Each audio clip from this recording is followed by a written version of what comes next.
while we were away. A period of 30 million years slipped by in what seemed like a 20-minute intermission. Well, a lot can happen in 30 million years. And while we were away, the Jurassic gave way to the Cretaceous period. The Earth has been on the move as usual, and the new ocean has opened up, separating the Americas from Europe and Africa. It will become the Atlantic. Only one group of reptiles can possibly bridge this watery gap and cross continents. For nearly 80 million years now, flying reptiles have soared over the Earth. These pterosaurs dominate the skies. Recently, though, these extraordinary creatures have started to get bigger, much bigger. One of the largest is the Ornithocheirus.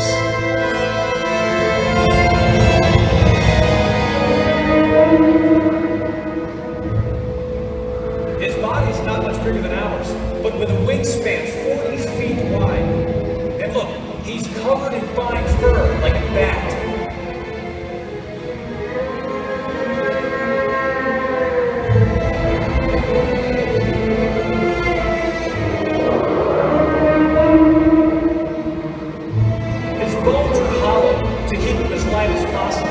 Those huge wings give him 150 square feet to catch the wind. And they're filled with sensors that constantly send information to the brain so he can trim his sails and float along the softest breeze.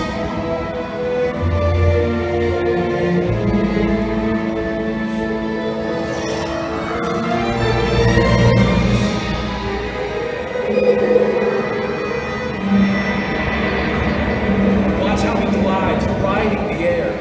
He can travel over 40 miles from a cliff top or on a warm updraft created by these volcanic fissures.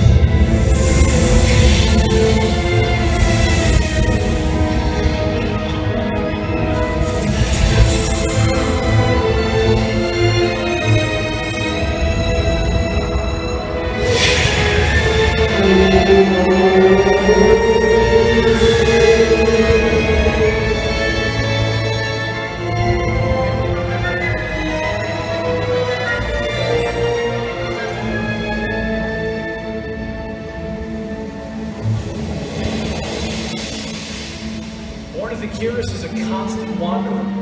On he travels over open water, moving easily between the newly created continents. He stays up there for hours, searching for food day and night.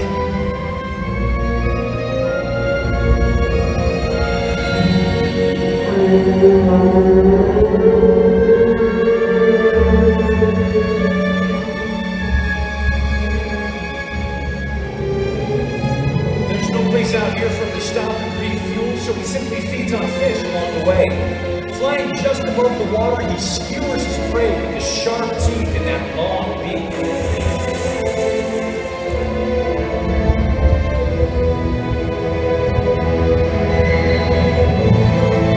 But there's a storm brewing, and a huge glider like this will need to find someplace to roost.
Or so he thinks.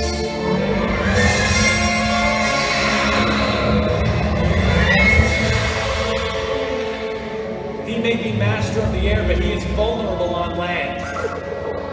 And these predators know it. Here comes a nasty bunch. A gang of killers nicknamed Raptors. Meet the Utah Raptors. Feeding time is usual. There is a definite pecking order. The weak or two will have to wait for their meals. Nothing like the dinner table at your house, I'm sure. Now you see feathers here too. The more flamboyant plumage is on the two males. The female doesn't need to be so fancy because she's the boss. Those males are trying to please her. Again, nothing like your house, right? Not for you.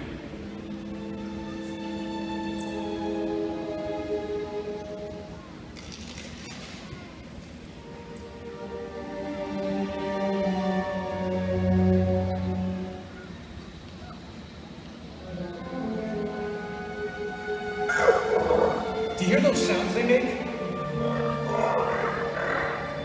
Raptors are intelligent enough to communicate with each other. It helps them work as a team in pursuit of their prey.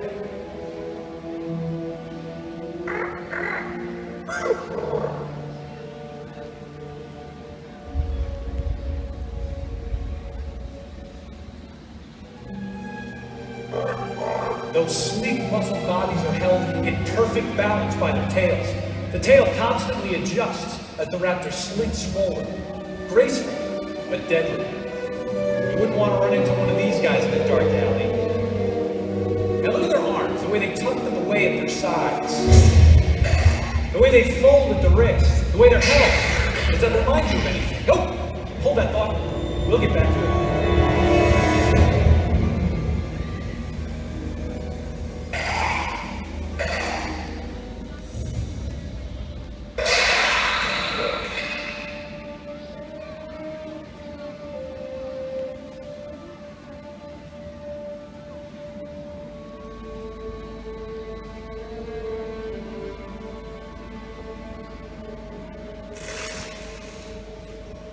But the thing I find most interesting about the raptors is their concentration. See, as he walks, his head hardly moves. His eyes stay fixed on the goal ahead. But they're quick when they need to be.